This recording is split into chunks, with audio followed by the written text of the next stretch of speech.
এইবার উইকেন্ডে আমি কী করেছি আজকে আপনাদের সাথে ছোট্ট একটা ব্লগের মাধ্যমে শেয়ার করব। আসসালামু আলাইকুম, কী অবস্থা সবার, কেমন আছেন? আর আজকে হচ্ছে ফ্রাইডে, আর সারা উইক অনেক বিজি ছিলাম। আর এবার ভাবলাম যে তাহলে ফ্রাইডেতে একটু বের হওয়া যাক। আসলে বের হওয়ার কোনো প্ল্যানই ছিল না, সত্যি বলতে খুবই মন খারাপ ছিল, তাই ভাবছিলাম কোথাও যাব না, সেজন্য আমার বাসায় যাইনি, ঘুমাইছিলাম। তো 11টার দিকে হঠাৎ করে ইউনিভার্সিটি একটা ফ্রেন্ড ফোন দিছে। ও আসলে মিরপুর এরিয়াতে থাকে, ও বাইরের থেকে আসছে। তো অনেকদিন পর আসছে, প্রায় 2-3 বছর পরে। তো বলতেছে উত্তরার দিকে আসবে, আর আমার ওদের সাথে দেখা হয় না প্রায় অনেক দিন, ইউনিভার্সিটির পরে কয়েকদিন দেখা হয়েছিল জাস্ট। তো ভাবলাম তো বাসায় তো যেহেতু আছি, তো যাই একটু ঘুরে আসি। ওর আবার বেবি হয়েছে, রিসেন্ট বেবি হয়েছে, তো বেবিও দেখি নাই, আর দুইজনই আমার ক্লাসমেট।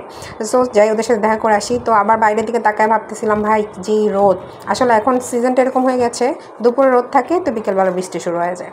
তাই জন্য ভাবলাম তাহলে তো ওয়েদার ভালো হয়েই যাবে, তাহলে আস্তে আস্তে রেডি হয়ে একটু বের হই। এর মধ্যে আবার কাজের আন্টি চলে আসছে, তাকে সব কিছু গুছাই টুছাই দিয়ে বের হইতে হইতে বিকেলে বের হওয়ার কথা ছিল, বের হইতে হইতে প্রায় সন্ধ্যা হয়ে গেছে।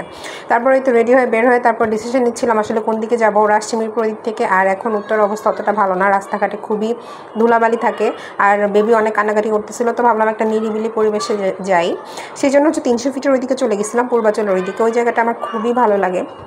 ভাবলাম যে তাহলে ওইদিকেই যাই, ওইদিকে যেয়ে তারপর একটু টাইম স্পেন্ড করবো, ছবি ভিডিও টিডিও নিবো, তারপর অন্য জায়গায় একটা প্লেসে গিয়ে আমরা সুন্দরভাবে খাওয়া দাওয়া করবো। ওইখানে আসলে সবসময় একটা সুন্দর ওয়েদার, সুন্দর পরিবেশ থাকে।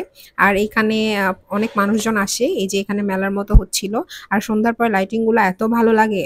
তারপর হচ্ছে আমরা একটা ভিতরে জায়গার দিকে চলে গেছিলাম, অনেক ভিতরে, সেখানে একদম খোলামেলা নিরিবিলি পরিবেশ ছিল। আর সানসেট হয়ে গেছিল প্রায়, আমরা ছবি ভিডিও কিছুই তেমন নিতে পারিনি। তো এখানে হালকা পাতলা কিছু ছবি কিছু ভিডিও নিচ্ছিলাম, আর বাবুর জন্য আমরা অতটা ছবি ভিডিও নিতে পারিনি, যেহেতু ওরা আবার মিরপুরে যাবে, রাত হয়ে যাবে, সেই জন্য আমরা হচ্ছে তাড়াতাড়ি এখান থেকে ব্যাক করেছিলাম। আর এই যে দেখেন পরিবেশটা কত সুন্দর। আর আমরা ছবি ভিডিও নিব কি, এই দেখেন চাঁদ উঠে গেছে, সূর্যের আলোতে ছবি নিতে গেছি, আর এখানে চাঁদ উঠে গেছে, আর কি ছবি নিব, কি ভিডিও নিব।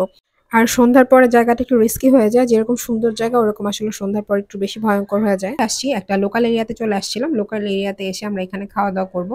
খাওয়া দাওয়া করে আমরা খুব তাড়াতাড়ি ওই এরিয়া থেকে বের হয়ে একটু সামনে লোকাল এরিয়াতে আসছি, এসে তারপরে খাওয়া দাওয়া করলাম। আর খাওয়া দাওয়ার কোনো শ্যুট ভিডিও কিছু নিতে পারিনি, কারণ বেবি অনেক কান্নাকাটি করতেছিল, আর সেই জন্য হচ্ছে আমরা ব্যাক করতেছিলাম। আমি হচ্ছে উত্তরাতে চলে আসবো, আর হচ্ছে আমাকে উত্তরা ড্রপ করে দিয়ে তারপর হচ্ছে ওরা মিরপুরে চলে যাবে।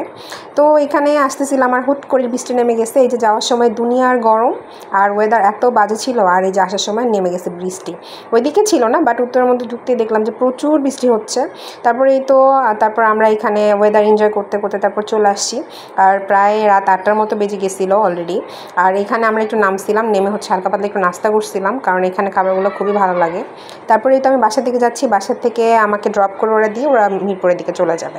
আজকে এই পর্যন্তই, সবাইকে টাটা, আল্লাহ হাফেজ। নেক্সট কোনো ভিডিও নিয়ে আবার চলে আসবো, আজকে টাটা, শেষ।